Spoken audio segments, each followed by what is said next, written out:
इस तरह की यात्रा क्या संदेश देना चाहते हैं और क्या इसका उद्देश्य है? प्रभु श्री राम जब अयोध्या लौटकर आए थे तो भैया भरत ने उनको चरण पादुकाएं अर्पित की थी। भैया भरत राम का राज्य तिलक करने के लिए पूरे तीर्थों को जल लेकर आए थे। जब राम ने राज्याभिषेक स्वीकार नहीं किया तो उन्होंने जल भरतकूप में अर्पित कर दिया था। ये देश भी इतने वर्षों से राम राज्य का इंतजार कर रहा था, तो वहां से जल लेकर राम की चरण पादुका लेकर फिर राम को अर्पित करने जा रहे हैं। अवध राम को अर्पण कर दें, प्रभु चरणों में धर दें। जन जन में भाव जगाती, भक्तों के मन को हर्षाती, राम के भक्तों को अयोध्या बुलाने चली है राम पादुकाएं देश जगाने। कहां से कहां तक जाएगी, कितने दिनों में पहुंचेगी? ये यात्रा तो यहाँ से निकल के जो राम का वन गमन मार्ग है, जो यहाँ के शासन ने भी तय किया है, तो ये हमारे लिए बहुत खुशी की बात है कि इस बार शासन हमारे साथ है और देश में अच्छे शासन रहे। यही तो भरत की इच्छा थी। ये राम राज्य फिर से यात्रा यहाँ से निकलकर प्रयागराज जाएगी, उसके बाद श्रृंगवेरपुर जाएगी, श्रृंगवेरपुर से सुल्तानपुर होते हुए आगे नंदीग्राम होते अयोध्या में जाकर विश्राम लेगी। वहाँ पर ये तमाम नदियों का मंदाकिनी का जल हम वहाँ पर अर्पित करेंगे। अयोध्या में भगवान राम की जहाँ प्राण प्रतिष्ठा उस मंदिर में स्थापित होंगे, क्या ये चरण पादुकाएं नंदीग्राम में स्थापित होगी? क्योंकि नंदीग्राम में भगवान भरत रहे थे। और तो अयोध्या पूरा देश अयोध्या में, तो एक बात कहता हूँ, जन्मभूमि छोटा सा स्थान है लेकिन पूरा देश अयोध्या को जन्मभूमि मानता है, उत्तर प्रदेश को जन्मभूमि मानता है। और मैं तो एक बात मानता हूँ, जब अमेरिका में रहता हूँ, भारत राम की जन्मभूमि कहाँ है, तो मैं कहता हूँ देश राम की जन्मभूमि है। और अंतिम बार एक बात और बोल दूं, कल को भविष्य में अलग अलग जगह एलियन मिले गुरु ग्रह पे, सोलर सिस्टम के बाहर, अगर कभी पूछा जाएगा राम का जन्म कहाँ है, तो वो अयोध्या और भारत नहीं पूछेंगे, वो दूर इशारा करके कहेंगे वो सोलर सिस्टम में एक प्लेनेट है अर्थ पृथ्वी, वो राम का जन्म स्थान है। तो वो तो जहाँ भी स्थापित हो पूरी राम की अयोध्या है। चरण पादुका से क्या संदेश देना चाहते हैं? बस ये देश राम का है, परिवेश राम का है, वही संदेश की कहानी नहीं है, ये तो इतिहास है।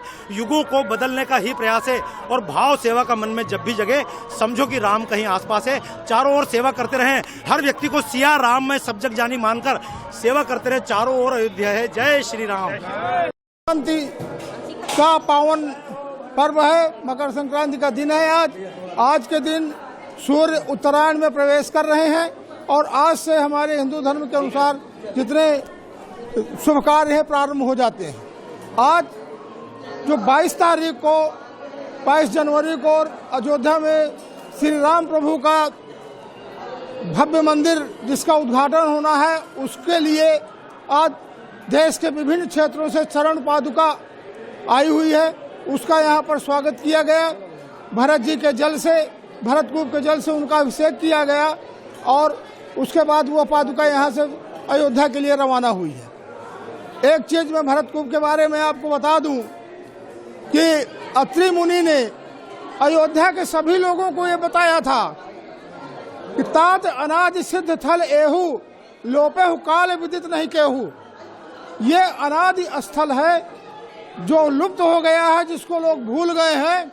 और आज हमारे प्रदेश के यशस्वी मुख्यमंत्री माननीय योगी जी ने पूरे विश्व को ये बता दिया कि ये सिद्ध स्थल भरतकूप है। भरतकूप को आज से एक नई पहचान योगी जी के कारण मिली हुई है। हम सभी क्षेत्रवासी, सभी राम भक्त, इस क्षेत्र के लोग सब कामना करते हैं यह यात्रा शुभ हो और इसी तरीके से देश में, प्रदेश में, विश्व में सनातन धर्म का प्रचार प्रसार होता रहे। चित्रकूट की पावन धरती से अयोध्या में पुनः भव्य मंदिर का निर्माण हुआ है और मर्यादा पुरुषोत्तम श्री रामचंद्र जी का 500 साल से जो बाहर बैठे थे वो, उनको माननीय प्रधानमंत्री नरेंद्र मोदी जी, माननीय मुख्यमंत्री योगी आदित्यनाथ जी ने, पूरी संत समाज ने, पूरे आम आवाम ने, सनातन धर्मी लोगों ने भव्य मंदिर का निर्माण कराया। और वो मंदिर का निर्माण होने के बाद पुनः प्राण प्रतिष्ठा 22 तारीख को माननीय नरेंद्र मोदी जी द्वारा की जा रही है, माननीय मुख्यमंत्री जी द्वारा की जा रही है। उसका अनुष्ठान भारत के प्रधानमंत्री जी कर लिए हैं 11 दिन का। और उसी कड़ी में यहाँ से खड़ाहूँ लेकर के भरत जी अयोध्या लौटे थे। चित्रकूट में ही मर्यादा पुरुषोत्तम श्री रामचंद्र जी ने अपनी खड़ाहूँ भरत जी को दिया था और उसी खड़ाहूँ को रख करके उन्होंने 14 साल तक राज चलाने का, संचालन करने का काम भरत जी ने किया था। आज पुनः उसी अयोध्या नगरी तक यहाँ से चित्रकूट परिक्षेत्र से भरत जी की खड़ाहूँ भरत मंदिर से यहाँ से ले करके और वो यहाँ से जा रही है। आज हम लोगों ने उस यात्रा का शुभारंभ किया है, यहाँ स्वागत किया है और तमाम कमिश्नर साहब, हमारे DIG साहब, DM साहब, SP साहब, हमारे जिला अध्यक्ष जी और तमाम पदाधिकारी कार्यकर्ता नगर पालिका हमारे अध्यक्ष जी सहित पंकज अग्रवाल जी सहित सारे लोग यहाँ पर मिल करके हम लोगों ने उस यात्रा का स्वागत किया है। तमाम यहाँ हजारों हजार लोगों ने स्वागत किया है। उन सभी साथियों को मैं बधाई देता हूँ, धन्यवाद देता हूँ। जय जय श्री राम, भारत माता की जय।